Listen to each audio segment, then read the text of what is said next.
Greetings everyone, Baldus here. In this video I have put together another endgame build for Druid, one that utilizes the keystone passive Nature's Fury. The build is based around using Landslide as our main form of damage, but also triggering a crazy amount of storm skills that can apply immobilizing effects to generate our Terremote charges. Firstly, let me explain what Nature's Fury does so you can understand the choices that I've made. So, Nature's Fury. Casting an Earth skill has a 20% chance to trigger a free Storm skill of the same category. In addition, casting a Storm skill has a 20% chance to trigger a free Earth skill of the same category. So for example, if we cast a skill like Petrify, which is an ultimate, we have a 20% chance to then cast Cataclysm for free, without even taking the skill point or having it on the bar. And this will work for any of the rows. So first let's just start with the generator. So for the generator we're going to pick Storm Strike this time, and the main reason for this is because it has a chance to immobilize enemies on hit, and it is also a lightning damage source skill. I would have picked Wind Shear, although Wind Shear is classed as a physical damage skill. We'll get into the details of that further down. Additionally, because of Nature's Fury, we're also going to have a 20% chance to trigger Earth Spike, giving us a bit more spirit generation. Now moving on to the next row, we're going to take Landslide, including this passive, which gives us Terremote charges when we immobilize or stun an enemy. We're also going to take the critical strike chance against close enemies, and then the spirit cluster, which gives us maximum spirit. Basic skills generate more spirit and more damage at an expense of cost. Again, for this row, whenever we cast a Landslide, we're also going to have a 20% chance to either cast Tornado or Lightning Storm. Lightning Storm is the preferred skill because of the lightning damage source, whereas Tornado is only a physical damage source. For the defensive row, we will take Earthen Bulwark, including the Unstoppable passive and Fortify. Again, with Nature's Fury, we're also going to have a 20% chance to trigger Cyclone Armor, which gives us 10% elemental damage reduction, and it also knocks back enemies. For the companion row, we're going to take Poison Creeper to apply immobilizing to enemies, which generates our Terremote charges. Moving on, we're going to take Trample, and the main reason for Trample is that we're going to use the Legendary to transform it into an Earth skill while also triggering Landslide. Again, with this one, we're just going to increase the damage and also gain Fortify. Now that Trample is also an Earth skill, we can benefit from Nature's Fury, meaning we have a 20% chance to trigger Hurricane, which just does a small amount of damage in an AoE. We can also take the Earth passives, which increase damage against crowd control, increase damage while we have Fortify above 50% health, and also critical strikes fortify us. Now for the key passive, which helps to gain our Terremote charges, we want to take Electric Shock, which gives us a 15% chance when dealing lightning damage to immobilize the enemy. This then makes us gain more Terremote charges, increasing our overall damage. Finally, for the last ultimate row, we're going to take Petrify, and like I mentioned before, it's also going to have a 20% chance to trigger Cataclysm, which is also a lightning damage skill. We're also going to take these passives, which make us deal a bit more nature damage. Both Earth and Lightning is classed as nature, so it affects both of them. So we do Earth skills deal more against vulnerable, and Storm skills do more against crowd controlled. And then we also have this one, which is good, very good for this build in fact, because nature magic skills deal increased damage, but it's tripled if the skills are used after either an Earth skill or a Storm skill. Then of course we want to take Nature's Fury as the keystone passive. Now let's move up to the gear and the legendaries. So first for the helmet, we're going to take this symbiotic aspect. It's probably one of the key legendaries of this build. So when Nature's Fury key passive triggers a free skill, your non-ultimate cooldowns of the opposite type are reduced by 4 to 8 seconds.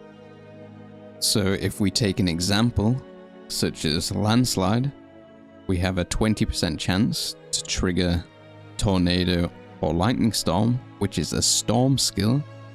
So then we gain a cooldown reduction of the opposite type, which is an earth skill. So that means we could either gain cooldown reduction for Earthen Bulwark or for Trample, now that it's an earth skill. Now ultimately this synergy is very strong, because if we have a look back at the legendaries, if we take Trampled Earth, which now summons 6 Landslide Pillars every time you use Trample. Now if that cooldown is reduced, you can use Trample more and more often, which means it's going to be quite a large increase in damage. Moving back to the chest armor, we're going to take Aspect of the Crowded Sage. This just applies a nice continuous heal when we're surrounded by close enemies, just helping us to keep always our health topped up. Next, for the gloves, we're going to take the Crash Stone aspect, which increases the critical damage against crowd-controlled enemies. With this build, pretty much every enemy is going to be permanently crowd-controlled, so this will always give a nice bit of damage. For the pants, we want to take this aspect of the Mending Stone. This increases the duration of Earthen Bulwark by 6 seconds and also replenishes part of the shield whenever we kill an enemy. For the boots, we're going to take Aspect of the Quicksand. This just applies slows to any enemies hit by earth skills, so that synergizes with this aspect, so we've always got a crowd control on an enemy. For the weapon aspect, we're going to take Aspect of the Natural Balance. Casting a Storm skill grants your earth skills more critical damage, and then earth skill increases the critical strike chance of storm skills. So with this, for example, whenever we cast Storm Strike, we're going to gain more critical damage on Landslide, and then whenever we cast Landslide, we're going to gain more critical strike chance on Storm Strike. Already covered the amulet, so for one of the rings, we're going to take this one, Aspect of the Aftershock. The Landslide Earth Pillars now strike a second time each, dealing more bonus damage per hit. This is just a flat damage increase for Landslide, which is important for the build. For the second ring, we're going to take Aspect of the Umbral, which restores Spirit when we crowd control an enemy, which will be pretty much all the time, so we're going to have some crazy spirit generation. And finally, for the offhand, we're going to take Rapid Aspect. This just increases the basic skill, Storm Strike, by 30% attack speed. This is particularly good for Storm Strike, which I feel is it's a relatively clunky skill, so the attack speed should help and also increase the Immobilize uptime. Now to move on to the Spirit Boons. For the Deer, we're going to take Gift of the Stag, which increases our maximum spirit. For the Eagle, this is the one we're going to prioritize with 2 options. We're going to take Attack Speed, again helping just get more skills out quicker. And then Avian Wrath for more critical damage. For Wolf, we're going to take Energize, which gives us a 15% chance to restore 10 spirit when dealing damage. And then for Snake, we're going to take Calm Before the Storm. Nature magic skills have up to a 15% chance to reduce the cooldown of your ultimate skill. So the ultimate is Petrify, so that should just increase the uptime of that one. Now let's finally move on to the Paragon Board. I'm not going to cover everything here in the video, but there will be a link in the description with the full build. Okay, so to start, we're going to just go up the right hand side, make sure to take this rare node which gives us more damage and life.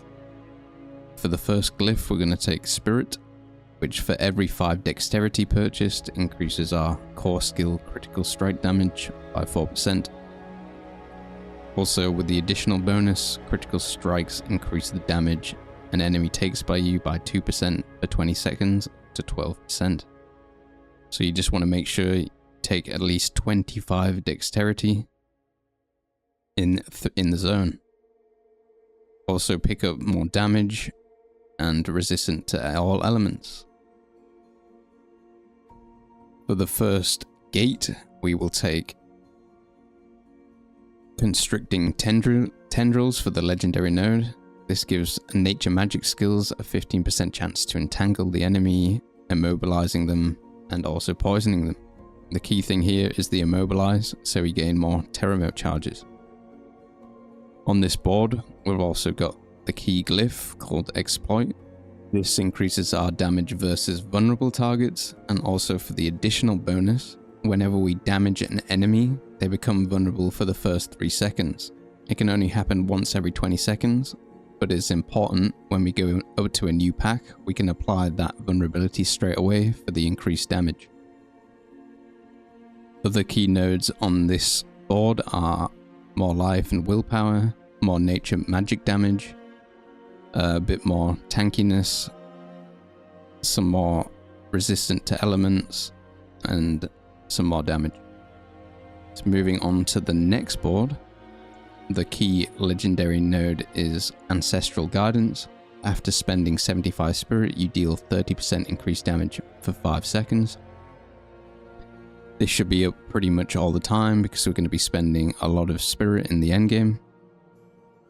Other key nodes here are for spirit generation and maximum spirit. You gain another set of that over here. And then also core skill damage and some resistant to all elements. Also for the glyph here, we're going to take this one, which for every 5 intelligence increases our damage while fortified. And also for the additional bonus, we just get 10% damage reduction while fortified. For the final board, we are going to take Earthen Devastation for the final legendary node, which our Earth skills deal 30% increased damage to enemies afflicted by crowd control. So this is just another damage multiplier because we're always going to have enemies affected by crowd control. Other key nodes on this board just increase critical damage with Earth skills. Some more over here. Some more against crowd control enemies. And then for the glyph, we're going to take this one. For every 5 willpower purchase within range, you deal 2% increased damage while in human form. This build will generally always be in human form outside of casting Trample, so we're going to benefit from this pretty often. So that is pretty much it for this build. If you guys stick around for the whole thing, thank you very much. Don't forget to like and subscribe, and I'll also be streaming Diablo 4 on release at Baldus Maximus on Twitch. And one last thing, I'm also going to make a Discord for a clan I'm going to make, so if anyone wants to join, feel free to pop into the stream and join that. That will be on EU. Thanks again guys, see you in the next one.